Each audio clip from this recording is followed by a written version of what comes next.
Hey, what's going on, everybody? It's the CD guy, Johnny Z here. Thank you so much for tuning back into the channel, and Merry Kissmas. That's right, in case you can't tell by my festive Iron Maiden sweater, today is our Christmas special here, and I thought, what better way to ring in the holiday season than by ranking the studio albums of the hottest band in the world, Kiss. Well, at this point, Kiss are more like the most lukewarm band in the world, but I digress. I know it's a lot of fun to dunk on Kiss. I do it all the time here on the channel, but in reality, they are one of my favorite bands, and I did really want to tackle this discography here. They have some great albums, some not so great, and then some that are right there in the middle. So 20 studio albums I'm going to be ranking here today. I won't be including any live albums like the Alive records. I won't be including any compilations either, so Killers won't be included here. Also, no solo albums, so the 78 solo records won't be included here on this countdown. That could be a video for another day. I do have some pretty strong opinions on those, so just the 20 studio albums. So that said, let's get started here with my least favorite. We kick off the list here with my number 20. I'm going to go with Music from the Elder from 1981. And, you know, I know I'm going to get some hate for this because this album has developed a cult following over the years. You know, people who have gone back to this record in retrospect years later and have found that it aged pretty well. But for me, I can't stand it. It's one of my least favorite albums, period. You know, Kiss or not. This is just a terrible record from top to bottom, in my opinion at least. You know, the music is bad, the concept is bad, the image was bad, even Bob Essen's production was bad. This album pretty much destroyed whatever was left of Kiss's North American audience, and this was their rock bottom, no pun intended, you know. The only two songs on here that I really enjoy are Dark Light and A World Without Heroes, which happen to come back-to-back on the album, but, I mean, just a dreadful record here in my opinion. I maybe listened to it once or twice and decided to never listen to it again. It's that bad, and, you know, to say something nice about it, maybe it would have gotten a better reception had it been released, you know, in the 70s, when that was the decade of the concept album, and when bands were trying to be more progressive and experimental. But by 1981, bands like Iron Maiden and the Scorpions, Judas Priest were coming up, and, you know, bands like Kiss were being swept by the wayside, especially with, you know, poor releases like this. Music from the Elder, an absolutely miserable album, and the final with Ace Frehley on guitar until Psycho Circus from 1998. Well, folks, in 2012, you wanted the best, and what you got was Monster. My number 19 here on the list, and, you know, it's not bad like The Elder is bad. What makes this album poor, in my opinion, is the fact that it's just very formulaic, very paint-by-numbers Kiss, does nothing for me in that sense. It's a very underwhelming album, you know, with only a few standout tracks, that being Hell or Hallelujah, Wall of Sound, and The Devil Is Me. The rest of the album just does nothing for me and really doesn't stand out in their catalog at all. You know, of course, you can see here on the front, got Gene, Paul, and the two imposters, Tommy and Eric, here in the studio for the last time. This will be the final Kiss album to date, and I don't believe that they have any intention of ever making an album again, which, if this is their final album, what a poor way to go out. Coming in at number 19 here, I'm going to go with the very underwhelming Monster from 2012. In the same vein as Monster, next at number 18 here, I'm going to go with Sonic Boom from 2009. I feel pretty much the same way about Sonic Boom as I do about Monster. Very boring and underwhelming, and really does, you know, under-deliver, I think, seeing this was the first Kiss album since Psycho Circus from 1998. Very disappointing stuff here on this album, outside of the drop-dead classic that is modern-day Delilah. The rest of the record is very unmemorable and bland. You know, the other track on here that's a standout would be Say Yeah to close things out, but that's a track that they've really pushed as a live staple over the years, and it just doesn't really work, in my opinion. It's not the song that they think it is, and it really doesn't work in front of the live crowd like they had hoped it would, so it's a song they continue to push, but just not one of my favorites in their catalog, and not one that I think translates as well as they think it does to a live audience. So that said, coming in at number 18 here, I'm going to go with Sonic Boom. Pretty underwhelming stuff. Very much, you know, the same way that I feel about Monster, I feel about Sonic Boom here. Nothing too special outside of modern-day Delilah, which, like I said, it's a classic. Could fit on any of those 70s Kiss albums and, you know, wouldn't seem out of place at all. But the rest of the record here is really poor for my money. So coming in at number 18, I'm going to go with Sonic Boom from 2009. Speaking of albums that are forgettable and bland, next at number 17 here, I'm going to go with Hot in the Shade from 1989. Just in general, a very lazy effort by the band, I think. All the way down to the album cover. I mean, just look at that cover. That is one of the worst I've ever seen. Really, really lazy. Just almost no effort put into it. And, you know, this album, looking at the track listing here, only two songs really stand out to me, and that's Rise to It, which is actually a good song, a fine album opener, and Forever, which was a very big hit for them, right? Obviously, 1989, everybody was jumping on the ballad train, so Kiss, had to make, like every other band at the time, and write a ballad. That was the only way that you were going to get, mainstream radio play on MTV or on the radio, stuff like that. So I understand why they decided to, write Forever, and it was a big hit for them, to their credit, but it's not one of my favorite Kiss songs. But aside from those 2 tracks, nothing else really stands out as memorable at all here on this record. There are 15 songs on this album. Very lackluster, in my opinion, forgettable stuff here. So, like I said, Kiss have some great albums, but also a handful of stinkers, and this is one of them, in my opinion. So, coming in at number 17 here, I'm going to go with Hot in the Shade from 1989. Following that up here with my number 16, I kind of feel the same way about Crazy Nights from 1987. Kiss trying to, jump on that bandwagon with Poison and, with Rat, Motley Crue, trying to fit in with that hair metal crowd here. And, it's a fun album, I'll give them that, but really unmemorable as far as I'm concerned. There's a few good songs here. I think Crazy Nights is fun, even though it's pretty repetitive and annoying after a while. And Hell or High Water is a great track as well. Turn on the Night, but, aside from that, nothing else, that really stands out to me. Reason to Live, I guess, but this album is very lackluster and really does mark the band at a creative low, I think. Not their lowest, but at a creative low in some respects, especially since Gene Simmons had pretty much checked out of the band at this point and was more focused on his failed Hollywood career than anything else, leaving Paul Stanley to kind of man the ship on his own here. And it really does show that something was missing on this record. This was just a very lifeless album, in my opinion. The band trying to make a fun, upbeat album in the style of Poison or, any of those big hair bands at the time, and just kind of falling flat, in my opinion. So, that said, coming in at number 16 here, I'm going to go with Crazy Nights, another stinker in the Kiss catalog. I'd say every album on this list from here on out ranges from listenable to great. So that said, let's continue with my number 15. I'm going to go with Carnival of Souls, the final sessions here. Released in 1997, but recorded years earlier, and, for years it was traded under the table at Kiss conventions and other music swap meets, things like that. So, very confusing to me as to why the band finally decided to drop this in 97, 3 years after the peak of grunge. And if you think about it, the big 4 of grunge were in a very different headspace by 1997. Obviously, Nirvana was no more after the death of Kurt Cobain in 94. Soundgarden would soon be breaking up. Alice in Chains were pretty much defunct at that point, and Pearl Jam had really changed their musical direction by 97. So even the big 4 of grunge were not doing what Kiss were doing here on this record when they decided to release it in 97. So very confusing to me as to why they decided to drop this in 97, but it is what it is, I guess. I'm not going to say it's a bad album. It's a fine grunge album, very paint-by-numbers grunge. They worked with Toby Wright, who had previously worked with Alice in Chains and Soundgarden, so I'll give them credit for working with the right person here, but it's not top-shelf Kiss. I recognize that, but it is one of those guilty pleasure Kiss albums in their catalog that I know it's not one of their best, but it's still a fun album that I enjoy listening to from time to time, with some standouts being Hate, which is a great Gene Simmons song. Great lyrics on that track. Rain, which is, a fine song, but a pretty obvious parody of Rain When I Die by Alice in Chains. Childhood's End is great. I Will Be There, and then Jungle, one of my favorite Kiss deep cuts. So there definitely are some standouts here on this record. I'd say everything else, though, is pretty monotonous and boring, but those standouts that I mentioned, I think, are really strong and do make this album, like I said, one of those guilty pleasure Kiss albums for me. So coming in at number 15 here, I'm going to go with Carnival of Souls, the final sessions. A pretty polarizing record here. Again, pretty head-scratching as to why the band even felt the need to record this in the first place and why they released it in 97, 3 years after the peak of grunge, is very confusing as well, but all things considered, I'm glad we have it. So coming in at number 15 here, I'm going to go with Carnival of Souls from 1997. For my number 14 now, I'm going to go with Asylum from 1985. This album marks the band continuing with that hair and glam metal sound they had, really started to pursue on Animalize, and I think it's a fine album, a fun listen as well. The first album with Bruce Kulick and the band here, he had been filling in for Mark St. John on the Animalize tour, and this record marks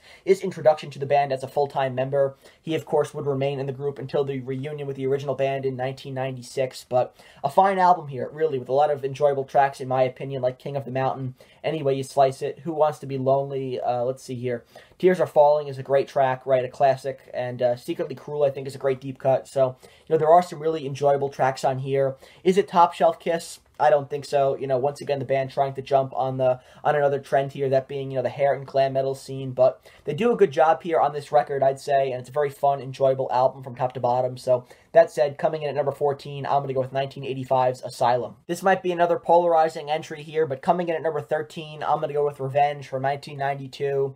I know that there are a lot of Kiss fans who absolutely love this album to death. That's totally cool, but for me, while I enjoy it, I wouldn't consider it to be amongst some of their best work. It's the band moving in a much more serious direction after doing the hair and glam thing for a number of years in the 80s here. It's also the first time that we see Eric Singer on a Kiss album here, replacing Eric Carr, who unfortunately passed away in 1991. But, it's a fine album, I would say. There are a lot of enjoyable tracks like Unholy, let's see, God Gave Rock and Roll to You Too, Domino, Heart of Chrome, Every Time I Look at You, I Just Wanna. So, it's a fine record. There are some enjoyable tracks. Again, Kiss moving in a more serious direction is, perfect for the time, being that 1992 was a very different music scene, and had they remained doing the glam thing that they did in the 80s, they would have just sunk like a rock once again. So the band moving in the right direction here for sure, and there are some really enjoyable tracks on here, but for me, it's not top shelf Kiss, and as far as I'm concerned, not one of my favorite albums in their catalog, even though I would say that it's enjoyable. I just don't love it like a lot of Kiss fans love this album, but I think 13 is a fair place to put it. From 1992, I'm going to go with Revenge. Coming in at number 12, let's go with Animalize from 1984. A lot of fun is this album here, and in my opinion, this is the peak of Paul Stanley's vocals. I mean, just absolutely screaming on a number of tracks on here. He sounds incredible. Hands down, some of the best vocals he ever laid down in the studio for a record here by Kiss. He sounds fantastic here, and it is the band moving in a more hair and glam metal direction on this record. This is their second Unmasked album, the follow-up to Lick It Up, which was a very big success for them, and another really great album here, in my opinion. Very strong, with a lot of standouts that include I've Had Enough, Into the Fire, Heaven's on Fire, Get All You Can Take, Lonely is the Hunter, Under the Gun, Thrills in the Night, and then Murder in High Heels, a great deep cut to close things out. Kiss at this point, of course, was Paul Stanley, Gene Simmons, Mark St. John, and Eric Carr. Mark St. John, unfortunately, only appeared on one Kiss album and really couldn't tour this album as he was dealing with a lot of issues. I believe he had chronic arthritis that prevented him from playing live, but does a great job here on this album and was a very talented guitarist in his own right. But a really enjoyable record here by the band, and you can see now these albums starting to move in a better direction, right? I'm starting to get more and more positive about these albums as the quality, I think, increases. So that said, coming in at number 12, I'm going to go with The Great Animalize from 1984. Coming in at number 11, let's go with Psycho Circus from 1998. The sort of kind of reunion here with the original band. You can see him on the back. Gene Simmons, Paul Stanley, Peter Criss, and Ace Frehley. And, of course, Kiss fans were led to believe at the time that there was equal contribution here on this record by all four guys. But as we found out later on, Gene and Paul were very controlling in the studio, didn't want, Peter Criss and Ace Frehley to contribute all that much outside of, Ace's song on here, Into the Void, and, of course, Peter Criss on vocals here for I Finally Found My Way. So, their contributions were limited, which is unfortunate. I think a lot of Kiss fans, in hindsight, tend to write this album off because they feel like they were lied to for a long time. I understand that, but I still find it to be a very fun listen and a really enjoyable Kiss album with some great tracks here. That includes Psycho Circus, Within, Into the Void, like I mentioned, by Ace Frehley is great. Best song on the album as far as I'm concerned. We Are One, Dreamin' is a great song, totally not an Alice Cooper ripoff, and Journey of 100,000 Years. Some great songs on here, in my opinion. Really enjoyable stuff, but of course, a lot of people were turned off to this record when they found out that Ace and Peter really didn't contribute all that much in the studio because Gene and Paul were being too controlling. So I think a lot of people, this album has been, spurned on them, and I understand that, but for me, I enjoy it. I have it at number 11 here. Musically, a lot of fun to listen to by Kiss, marking their reunion in the studio in 1998. This might be a bit of a polarizing pick here for the top 10, but coming in at number 10, I'm going to go with Unmasked here from 1980, an album that gets a ton of hate, and I really never understood why. Of course, the band keeping up the facade here that Peter Criss was playing on the drums on this album. He was even featured in the music video for Shandy, but of course we know now Peter had really been on the outs of the band for a while, and Anton Fig drummed on most of the tracks, if not all of the tracks here on this album. But in my opinion, there's some really underrated stuff on here. Is That You is great. Shandy is pretty wimpy. I don't really like that song, but Talk to Me is a great Ace Frehley deep cut. Naked City is a great Gene Simmons song. It's got an awesome bass riff. What Makes the World Go Round, Two Sides of the Coin is fun. She's So European is a very Gene Simmons song. Torpedo Girl and You're All That I Want. So there's a lot of really enjoyable songs on here, in my opinion. Some great overlooked deep cuts as well. And, you know, the band, of course, were really dysfunctional at this point, right? Ace was being erratic, and Peter Criss was on the outs with the band. Really, the big secret here was that Peter had pretty much departed the group, all but left the band, and didn't play on this record, but that was being hidden from the public at the time.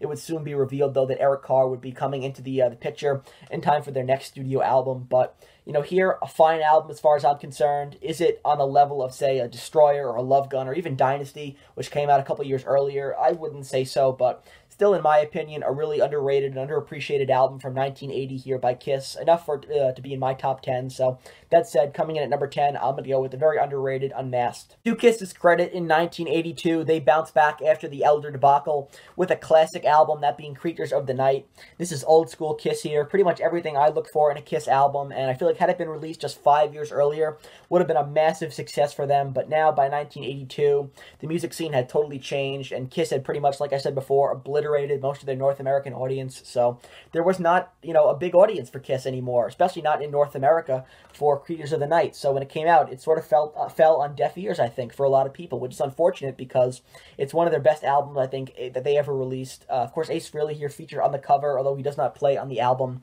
Vinnie Vincent here is on lead guitar, along with some other session musicians. Vinnie Vincent would, of course, join the band shortly after, as Ace would depart the group. Pretty much checked out of the band by this point and felt like he had to leave the band. So he is credited, although he does not play on this album, but there are some awesome tracks on here.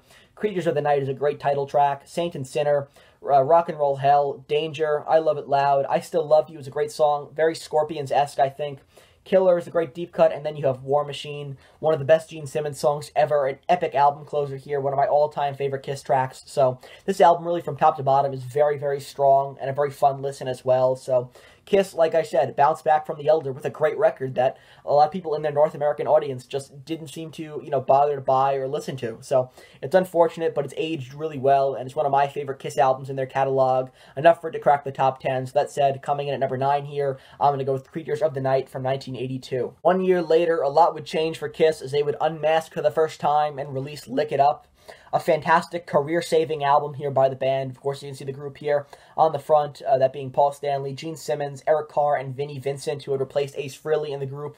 Just an incredible album here. The band sound rejuvenated, and this would pretty much save their careers in many respects, as well as winning them back most of their North American audience as well. And Kiss were a big deal again, you know, with some great tracks on here like Exciter, Not for the Innocent, Lick It Up, Young and Wasted, All Hell's Breaking Loose, A Million to One is great, and so is On the Eighth Day to close things out. An awesome album here, career-saving as well by Kiss. So that said, coming in at number 8, I'm going to go with 1983's Lick It Up. Just a classic album here from top to bottom. From here on out, every entry on this list is from the original lineup. So that said, coming in at number 7, I'm going to go with 1975's Dressed to Kill. The third studio album in the Kiss catalog. You can see the band on the front here. Such an iconic cover, and this album is fantastic from top to bottom, I think, with some classic Kiss tracks on here like Room Service, Two-Timer, Ladies in Waiting, Getaway, Rock Bottom, Come On and Love Me. She is a fantastic track, right? Awesome, awesome stuff here. And Rock and Roll All Night, of course, one of Kiss's best-known songs to close things out.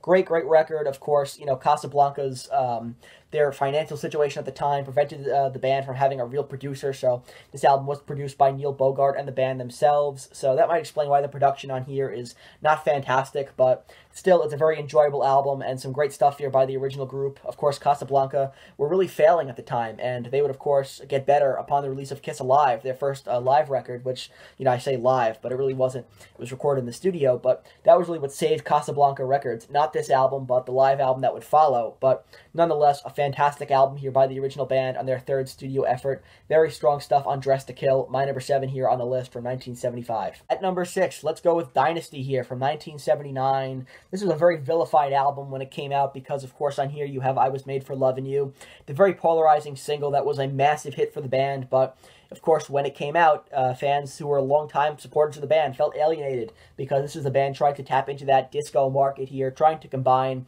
rock and disco on this record to make the most money, tap into both markets at the same time, and it may have worked for them somewhat on this record, but in the long term ended up destroying a lot of their faithful audience. And of course, on this tour, it was very much catered towards the kids. You had all this Kiss merchandise coming out, the big cartoonish outfits.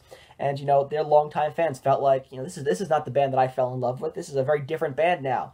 You know, their market is not targeted towards me anymore. So they ended up losing a lot of fans. And, of course, the younger fans were very fickle, didn't stick with the band long term. But this album, while it was massive for them, would mark the beginning of a downward spiral for the band up until Lick It Up, when they were finally able to, you know, save their careers by removing the paint. But nonetheless, a very, very strong album here, in my opinion. Even I Was Made for Lovin' You, which is very polarizing, I think is a fine song. You know, it's a classic for a reason. Bit overplayed, absolutely, but still a classic. 2000 Man is an incredible cover here of, you know, a great Rolling Stones song from what I consider to be my favorite Rolling Stones album, and their Satanic Majesty's Request. Ace really does a great job here and really does make this song his own. Also in here, you have Sure Know Something. Dirty Livin' is a great Peter Criss song. I mean, who doesn't love the cat, right? Charisma, Magic Touch, Hard Times, X-Ray Eyes, Save Your Love. Top to bottom, a great record here, in my opinion. One of my favorites. Coming in at number 6 here on the list, I'm going to go with 1979's Dynasty. Breaking into the top 5 here, I'm going to go with Hotter Than Hell, their sophomore record, and one of the best sophomore albums in rock history, in my opinion. And see the band here on the front. What I love about this album is there was no egos yet in the band. So this was pure, straightforward rock and roll, down to business, classic Kiss, and I absolutely love that, with so many classics on here like Gotta Choose, Parasite, Going Blind, Hotter Than Hell, Let Me Go Rock and Roll is a classic, right? Such a great live song as well.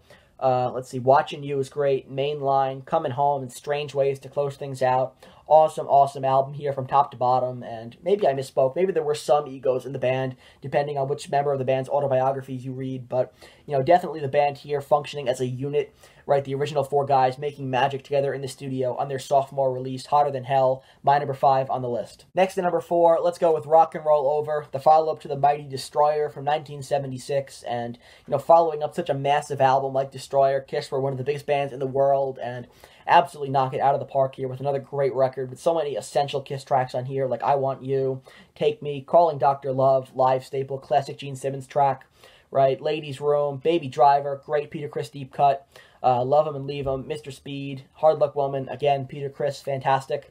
Making Love to close things out. This album is great from top to bottom here. Every song is a banger, and, you know, when it comes to the original 4 guys, this lineup was so creative and made so many great albums together that it's so unfortunate that they, you know, ended up being so dysfunctional together, because the albums they made together were, you know, some of the all-time best. And there's a reason why, you know, all of the albums they made, you know, from that 70s period, not counting Psycho Circus, occupy all of my top 7 here. They're all fantastic, including this one right here, Rock and Roll Over, the follow-up to Destroyer, another great record here by the band from 1976. Top 3 now, and for my number 3, I'm going to go with their self-titled debut album from 1974. Hands down one of the best rock debuts of all time, in my opinion. Great shot here of the original band making their first impression here with this killer album cover. Of course, you got Gene, Paul, Ace, and Peter. Incredible shot there, and this album is just loaded with classic material, live staples as well. So many essential Kiss tracks on here like Strutter, Nothing to Lose, Firehouse, Cold Gin, Kissin' Time, Deuce, 100,000 Years, Black Diamond. Just an awesome album here from top to bottom. At this point, really no egos in the band. This is all 4 guys contributing as equals, and an incredible record here from top to bottom. A great debut, like I said, one of the all-time best in rock history, and definitely one of the most important debut albums as well in rock history, marking the birth of Kiss in the studio here for the first time. This would kick off a pretty illustrious discography as I've been going down the list here. I mean, there are some great albums, some not so great, but this one, of course, a fantastic record. Hands down, one of their best. It definitely cracks my top 3, so coming in at number 3 here, I'm going to go with their self-titled debut from 1974. Just incredible, incredible stuff here by the original band. You know, I'm really torn here between Love Gun and Destroyer for my favorite Kiss album, but the way I'm feeling today, I'm going to go with Destroyer at number 2 from 1976 here. This is a massive album for the band, a career-cementing album for the group as well, with so many classics on here like Detroit Rock City, King of the Nighttime World, God of Thunder. Let's see here, Flaming Youth, Shout It Out Loud, Beth, great classic, one of their best-known tracks. And then Do You Love Me to close things out. Of course, this tour, the Spirit of 76 tour, would be a very big deal for them as well. So this album here, a momentous release in history, as they like to call it. But so many great songs on here, a great record from top to bottom, and I thoroughly enjoy every song on this record. So, you know, I was very torn between this and Love Gun for my number 1, but ultimately, I'm going to go with Destroyer at number 2. But if you ask me tomorrow, the order could change just a little little bit, but both albums are fantastic. So coming in at number 2 here, I'm going to go with Destroyer from 1976. Just an incredible, incredible album. Well, that last entry kind of gave it away, but that said, coming in at number 1, my favorite Kiss album of all time, for today at least. Again, if you ask me tomorrow, I could have Destroyer at number 1. My favorites do kind of flip-flop between Love Gun and Destroyer, but the way I'm feeling right now, I'm going to go with Love Gun at number 1. Great, great record here from top to bottom. I sound like a broken record myself, repeating myself, but these early albums from the original 4 guys are just, so fantastic and perfect in so many ways, and this album is just perfect Kiss, in my opinion, right? Got I Stole Your Love, Christine 16, Got Love for Sale, Shock Me, Tomorrow and Tonight, Love Gun, Hooligan, Almost Human, Plaster Caster. Then, of course, to close things out, you have And Then She Kissed Me, which is not one of my favorite songs, probably the only stinker on this album, but the rest of the tracks more than make up for it, in my opinion. A killer, killer record here by the band that, aside from And Then She Kissed Me, it's all killer, no filler. Also, the first time Ace Frehley is on lead vocals here on this record, which is a really big deal as well, because Ace would then pursue a solo career many years after he departed the band and, would be on lead vocals. So after years of being uncomfortable with his voice, Ace finally decides to, get in the studio and record a track on lead vocals, that being Shock Me, which was, like I said, a big deal. A great, great album here from top to bottom. Every song absolutely rules, except for And Then She Kissed Me, like I said, but again, the rest of the tracks on here make up for it. So coming in at number 1, I'm going to go with Love Gun, a fantastic record here. Another one of those career-cementing albums, and my personal favorite from 1977, coming in at number 1 here on the list. So that wraps up my list, counting down all 20 Kiss albums and ranking them from worst to best, which should be visible right over here. If you enjoyed this video, please give it a thumbs up, subscribe to the channel down below, turn on the bell for notifications to be notified of a new upload. Let me know down in the comments below what are some of your favorite Kiss albums and how did you feel about my ranking. Let me know all that good stuff down in the comments. And until next time, it's the CD guy, Johnny Z, signing off. Take care, everybody, and Merry Kissmas.